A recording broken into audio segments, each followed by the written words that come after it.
Welcome to another episode of Behind the Studs, your home improvement and remodeling podcast, where the two most entertaining guys discuss the do's and don'ts in home construction and in the remodeling industry. Remember that you can nail it, paint it, or just tune into the show. How about that? Here are your hosts, Colin Shaw and Jimmy Driscoll.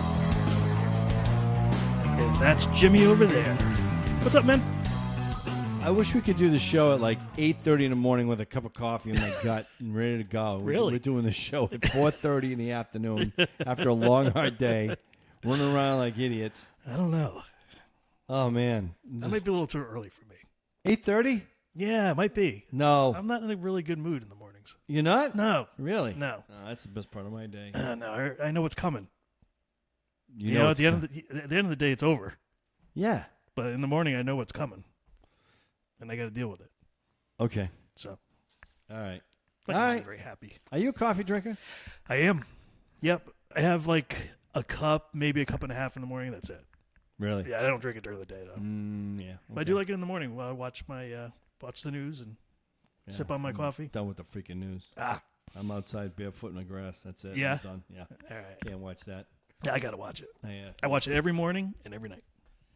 Well, you're better than me, buddy.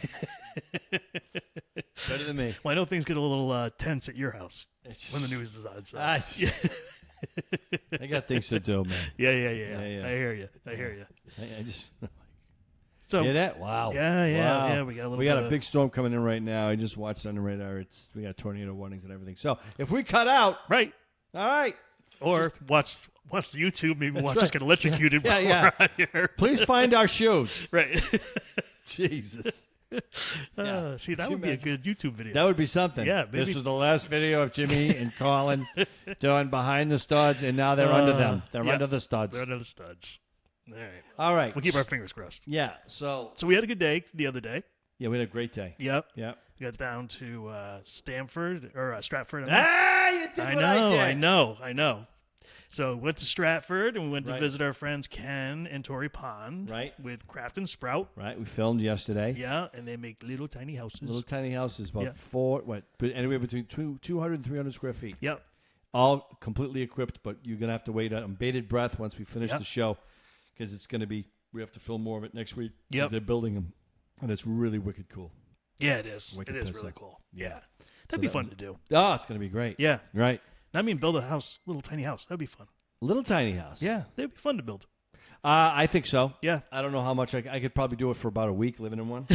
Oh, yeah, no. I'm not living in one either. No. I can't do that, too. No, I can't do that. So a little bit incident. We're going to talk a couple things about today. Some stuff about decking today, decking and railings. But before I do that, let me get this off my chest. I'm so disappointed and bummed out. Went to Home Depot today, and my paint way back in the day. I got to see what I did wrong, but I bought Pittsburgh Paint, PPG. Yep. I carry it now. And I'm so excited. I was going to get that semi-gloss and use it and this, that, the other thing. And, oh, my God, it was terrible. Really? It was terrible. It was like cow's milk. I couldn't believe it. It wasn't covering anything.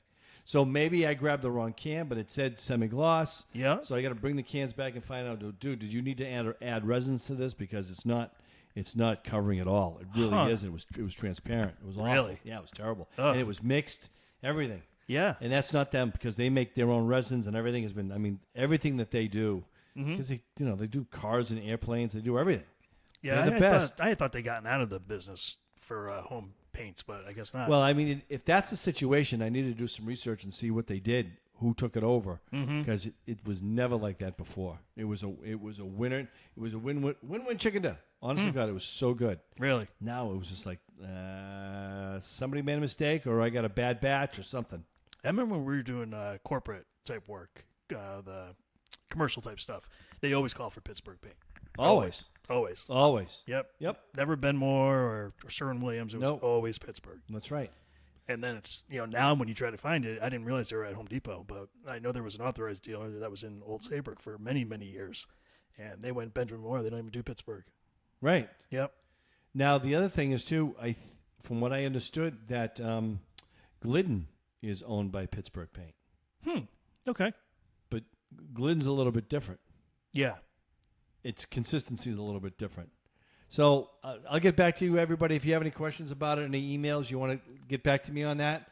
Yeah. I'll do some more investigations and tell me if you've used Pittsburgh Paint recently and if you've had a pleasurable experience or a bad experience. Now, why didn't you use Sherwin Williams like you usually do? Well, I was in kind of in a pinch, and I said, okay. And the building that we were using, it was an abandoned building, and I just wanted to get some coats on the trim. Okay. I mean, it's only a couple bucks difference, but it was the mileage. So I said, oh, my God, Pittsburgh Paint, I'll just use this because I had to grab other supplies. I go, this will do the trick. And Ron goes, Jimbo, we got a problem. I'm like, really? He goes, yeah. So, yeah, I had to go back and I get some Sherwin Williams paint. Yeah. So, but I am going to go back to Home Depot and I'm going to ask them what happened. Why did it do this? Yep. Because, I mean, they'll take it back, but I want to know if I did something wrong. That's the big thing. Right. So, and, I think what it is, maybe I'm so vigilant. Is that the right word? I just can't talk right now. The reason why, because for the homeowner, the working class, a gallon of paint has really gone up. And for me and you, we have a discount on it. Right. But as a homeowner's paying anywhere now like between $50 to $60 to $80 or $90 a gallon. Yep. So if I'm going to put a gallon on my wall, I want to know that I'm really getting my money's worth. Sure. And regardless if you're a do-it-yourselfer and you don't really know how to paint and you're using something like that, oh my God, you really want quality, you want consistency. And that's the thing about it. That's why I try to investigate it and figure out, what's all smoke and mirrors and what's the real deal. Right. Right? Because some corporate people that I've talked to, and it's really funny, it's just like, paint is paint.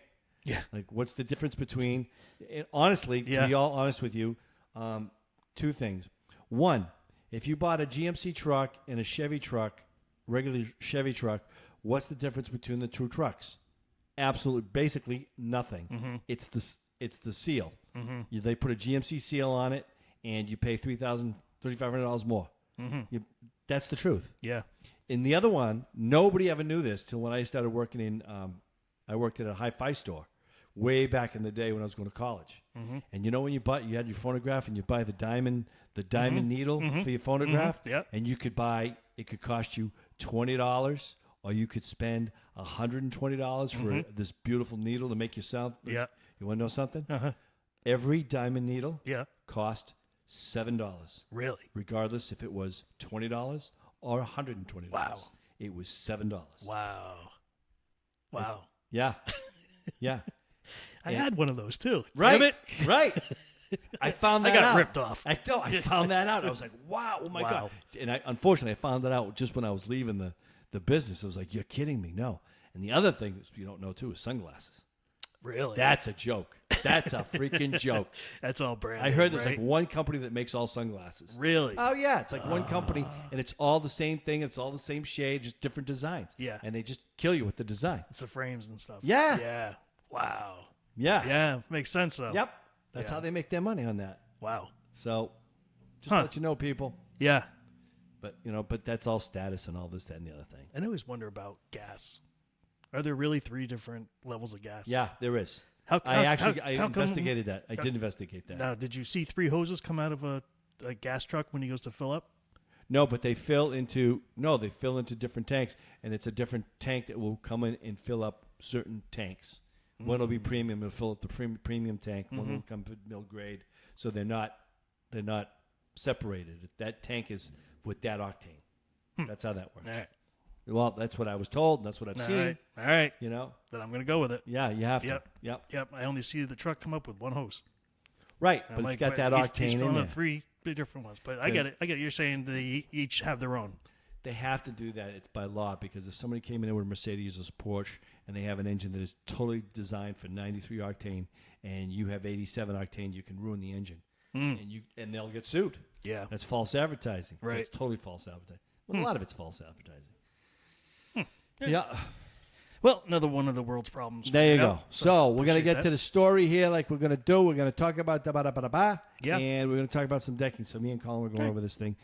I know everyone's looking for the decking. They can't get their decking. I got a buddy who's got a deck that's 30 feet long, and it's a skeleton. It's just framed. Can't get any Trex, and we're still there. It hasn't changed. No. It's still terrible. It's still awful. It's 12. Yep. It's 12 weeks out.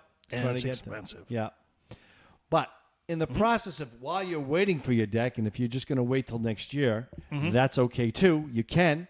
In the meantime, do some of your homework. Find out how you want to fasten your decking. This is, and I'm going to ask Colin a couple questions because he's had a lot of insight on it too, on how to fasten your deck.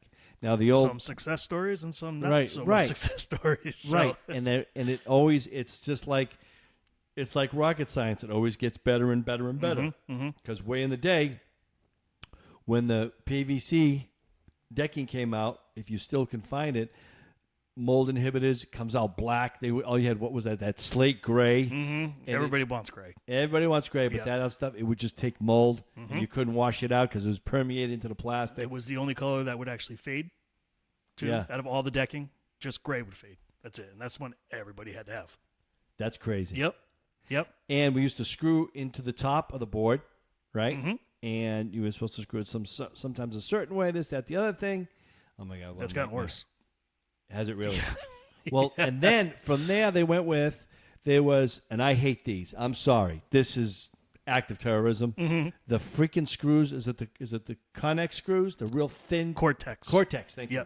The Cortex screws, which are very thin. And if you're a homeowner and you're going to do this, you will become an alcoholic or you will come some kind of substance abuse, and you come will, over to the dark side. And there's a 1-800 number you can call so you don't hurt yourself or hurt an individual from walking by, because these screws are they are freaking terrifying, and I'll tell you why. Because it's a little head, and it's a square head that they give you, all right, and the drill that you use, and there's a certain kind of drill you're supposed to use on these now? I don't think so. Right? I mean, now you have to pre-drill. You have to pre-drill. On some of the deck boards. Right. So that right there just adds so much more time to the project. Right. And so much more labor. And, it's well, this is if you're going into the top of the board. Yep. So, so if you pre-drill, and then you're going to put this little tiny screw into the Trex or whatever, and it's going to go into... it's going to go into a pressure-treated board. Yep, to the framing. Yep. Hopefully, the board that you're hitting has no knots on the top, or it's pure wood and it's nice and it goes in. Congratulations. Sometimes, and it will happen on the deck that you're working on. Yeah. It will happen. You will be halfway down with that screw, and she shall strip or she will break, and then you have to pull out the almighty channel locks and try to get that freaking screw out. So if you're lucky, it stops halfway. Yeah, if you're lucky. Because if it stops when it's just about at the board, now you got nothing to grab onto. You got nothing. Oh, it's brutal. And it's gone. Yeah. What do you do? And then you get you pop up the old the deck board. Yeah, and have it pop through the bottom of it, and then take it out and then lay it back down. Yeah, and it always happens. It's the last freaking screw after you've laid them all out on a 16-foot board. Yep. Hate them. But the nice thing is when they do work, you can put the plugs in after you sink this screw. Yeah. And then you don't see the screws. Right. So they've got it's a form of a hidden fastener. Right. That's one form of a hidden fastener. So like right now, we had difficulty on a job where the plugs were coming back up and like mushrooming. And so what we found out when we called Cortex is they said Trex in particular is making their decks harder, and so you have to pre-drill now. You can't just take the screw and go down. So you have to pre-drill each and every one of them, and then you don't have that mushroom effect because the screws are trying to push themselves back up. Right. So brutal. Well, they give you this little screw head, basically, is right. Yep, that has a little round felt piece on it. So that when you hit to a certain point, it stops screwing the screw in. Yeah. And then the plug fits right on top of that. Right. Yep. Right. Oy vey. Yeah. But that's failed too. Oh yeah. Yeah, they fail. Yeah.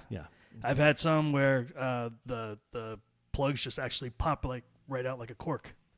They just start popping. So, but what I did find, and this is something for everybody to think about, is your deck in direct sunlight all day long? If it is, then you don't want composite decking.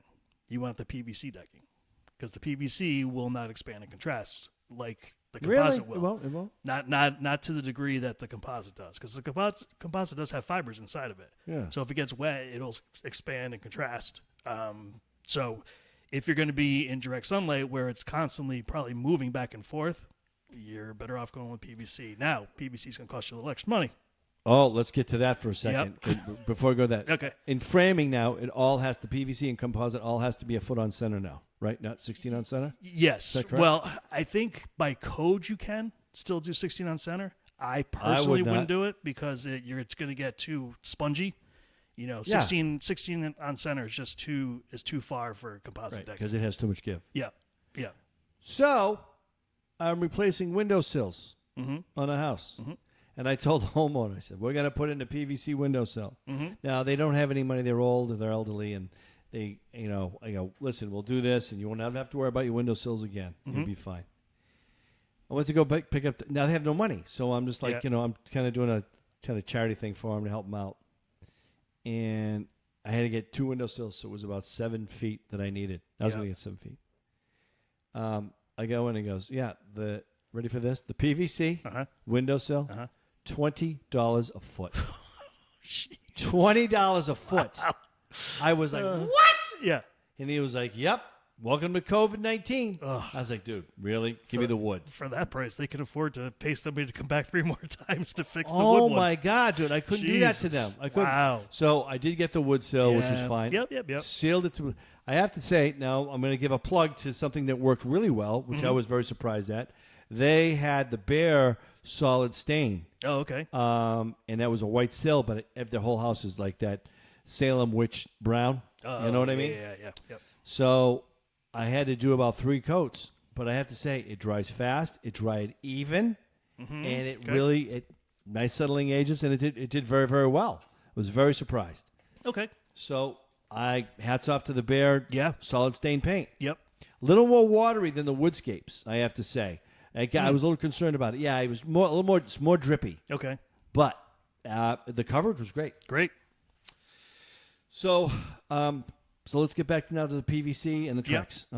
Now, see, I don't like any of the fasteners on top, and there's a numerous amount of now. There's hidden fasteners now. You can do under the board. How does that work, bud? Yeah. So basically, it gets drilled right onto the joist below. Okay. And now your decking boards are not going to be square, what they call squared. They're going to be grooved, so that the fastener can sit inside the groove. So once you fasten it down, you slide your deck board up against it. The piece on the fastener goes into the groove, and then your next fastener that you're going to put on, you're going to have a groove on the other side. You're going to push it in. So there's no way that board can move at this point. So when you have to get to a board, you have to go to the other board and unscrew that to get to that board. Yes. So if you have a board in the middle of the whole decking, it's staying. Yeah. If you have a problem with it, you got to undo all those boards to get to that board. Right, that doesn't work for me either. No, that's tough. No, that's you tough. get, like we said, you get suntan lotion on a board like that, and it stains and it's bugging you. You got to hire somebody to come in and take all those boards off to get that board. Yes. Oy vey. Yep. Oy vey. Yep. That shit, it's hot, dude, in the summer. It is hot. It's very hot. That is hot. Yes. Yep. Wow.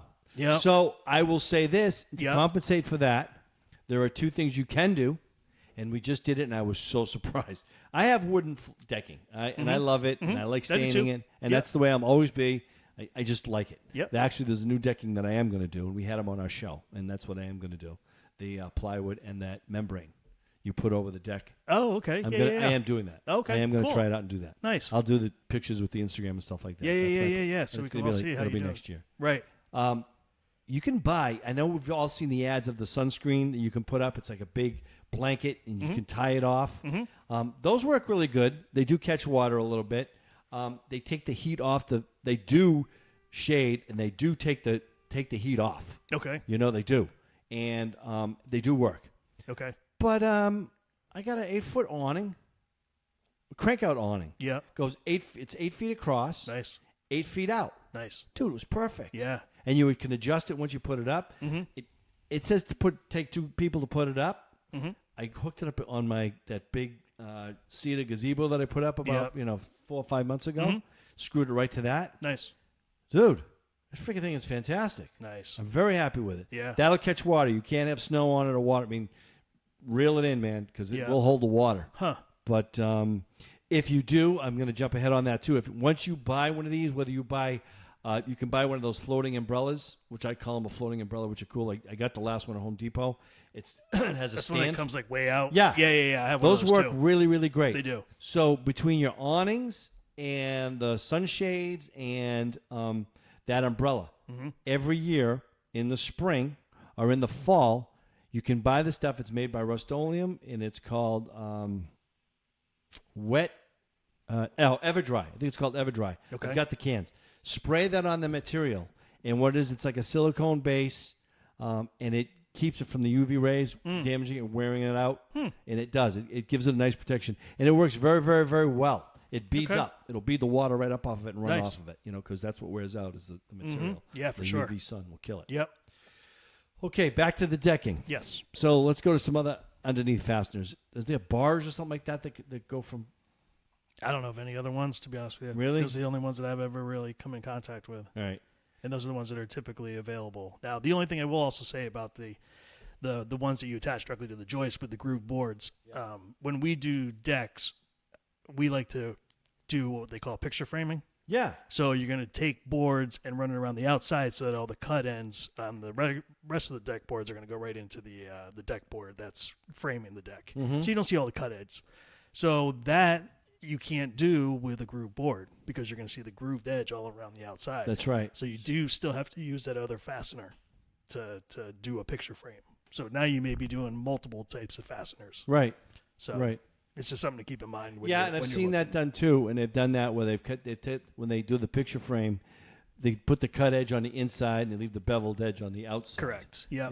But they've bought they've bought the same color boards without the groove. Correct. I've seen that. Yeah, every single board that you order comes grooved or square. So you just have to tell them, you would just do your count differently. You'd have all groove boards for the interior, and then you would just do picture frame, the square boards for the exterior. Right. But then you need to buy different fasteners, and I'm telling you, the fasteners are not cheap. No. Not cheap. Nothing cheap about any of 100 that. square feet, $300. Yeah. So it adds up if you got a big deck. Right. And then you got the deck. Now the deck railings that you have, which, okay, so you do the PVC railing, you have the railing, but what's in between the posts has changed a lot. I mean, I saw glass a few years ago was really big. Yeah. The glass was the real big thing. Yep. I'm sure that's not cheap because it's tempered, heavy. Yeah. Right. Yeah. But I haven't seen anybody do it in a long time. They still want to do those cable rails though. Those make me very nervous with children and animals for some reason. I would be. Yeah. I mean, if it's installed right, it's fine. But it does loosen over time too. So you do have to maintain that. You have to go and you have to tighten it up. Like every year. Really? Yeah. Because again, you got posts that are swelling and just moving all over the place. So obviously the fasteners, they're going to start to give a little bit, and it's a labor intensive product to put in and expensive for material costs. I would rather. All right, so I would rather go with a colonial wooden picket. Yeah, Whether I mean, so like stain it. So like the cable rail, like I tell people, I said, have you priced it out? No. I said, okay. I said, you see this 8-foot section of railing right here. If we go composite, it's going to cost you probably like around $300. If you go cable rail, between $700 and $800. 8 feet. 8 feet. So start adding that up as you move around a deck. People are blown away at how much it costs. That's just the material. That's not even the labor cost. No, that's not even labor cost. That's just material. It's all those little individual pieces that are like $30 each, and you need 11 on one side, 11 on the other. And then you get iPay wood. Yeah, that would be really nice. Yeah, dude, I met a guy a few years ago down at Black Point, and he, I don't mean to judge, but when he got out of the car, I was like, wow, this guy's rough. This guy is rough. Yeah. Not knowing his history or anything, but this guy, his work was freaking amazing. Really? And it was all, Yeah. That stuff's tough. That stuff. Not easy to work dude, with. his miter joints cuts were like, I had never seen anything like it. Wow. It looked factory. Yeah. Yeah, dude, he was so good. And he did all the cable and stuff. Nice. He came out really, really, really That good. wasn't cheap. No, it wasn't cheap. Not at all. Not at all. But if you can afford it, get it. Yeah. So Those boards last forever. and they weather so nice. Yeah, they do. They do. They Yep. just weather in a nice gray. Yeah, yeah. And I had a power wash and woman who had one of those decks. Mm-hmm. And, oh, my God. So I'm so she goes, well, I want you to power wash it, please. And then, she had me want me to do some other stuff, power wash or something. So I go over and I'm power washing it. Mm-hmm. And she had stained it the year before. And it was a red. It was like a fire engine red. Mm-hmm. And it had mold in it, whatever. And I'm power washing. I'm like, it still looks dirty. And I power wash it again. I went back and did about maybe 2 or 3 times. Right? Mm-hmm. Okay. I got that son of a bitch now. That's all clean and everything whistled. She's going to like this. She's going to like it a lot. Mm-hmm. I came back the next day. I was like, oh, my God. I took all the stain off the freaking iPad. It was like virgin iPay wood. I'm like, oh, my God. And I went, I am so sorry. Yeah. I didn't see this coming. She goes, I hated that stain. You did me a favor. I'm like, oh, Nice. thank you, Jesus. Yep. Thank you, Jesus. Thank you, Jesus. I was like, oh my God, look what I just did. Yeah. Didn't ruin that wood whatsoever. No, you're not Just gonna ruin cleaned that it up wood. nice. That stuff's bulletproof. Yeah. That's why you got to pre-drill Yeah. and everything. Oh my Must gosh, burn a lot of bits, bro. I would think so. Yeah. I would think so. Well, anything else you want to talk about decking? No, We're good. yeah, For now. we're good. Okay. Yeah. Hope that was helpful, everybody. Yeah. Next week, who we got coming on the show? I don't remember the name. All right. Sorry. All right. So, but we should tell everybody too that we are looking into finding a way to take calls. we're going to do that, and we're Yep. also looking at some merchandising. So if we Yep. use your email online and on any of your questions and stuff like that, we will send you a beautiful Behind the Studs coffee mug. Ooh. What do you think about that? Because you know us. We like coffee. Mm-hmm. You can put anything you want in it if you Yeah, want. right. Put your Jameson in it if you want. You could put James Who in for it, crying and out who loud would do know? it? Who would know? Who would know? They would Nobody know. would know. No one would know. So we'll keep you guys posted on all that stuff. Definitely the calls, getting calls to come on in during the show. We're not sure how we're going to work it out yet. Nope. Maybe Skype or something. Something, But anyway, something. Marissa's on it. Awesome. She'll figure it out. Thank you, Marissa. All right. Thanks, Marissa. All right. All right, guys. See ya. We'll see you next week. Bye. Bye.